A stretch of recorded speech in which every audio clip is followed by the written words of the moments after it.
మన ఫ్యామిలీ అందరికీ good morning అండి.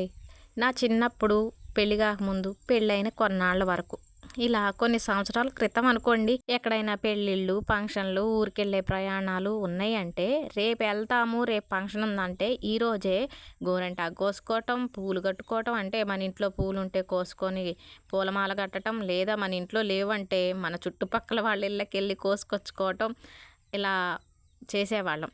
గోరింటాకు నూరుకునే టైం లేదనుకుంటే వంట గోరింటాకు రెడీ చేసి పెట్టుకునేవాళ్ళం. అవన్నీ కూడా నాకు ఇప్పుడు గుర్తుకొస్తున్నాయి. మనకి తెలిసిన వాళ్ళు గృహప్రవేశం ఒకటి ఉంటే అక్కడికి వెళ్ళాలి. ఇక అందుకని మన ఇంటి పక్కనే గోరింటాకు చెట్టు వేసాను. ఇక ఆ చెట్టు గోరింటాకు కోసి నూరుకుందామని కోస్తున్నాను. అలాగే పూలు కూడా కట్టుకుంటున్నాను. ఇవన్నీ ఇలా చేస్తుంటే నాకు అప్పటి జ్ఞాపకాలు గుర్తుకొచ్చాయి. పోతే ఒక సిస్టరు బ్రదరు కామెంట్ పెట్టారు, హాయ్ చెప్పక్క అని.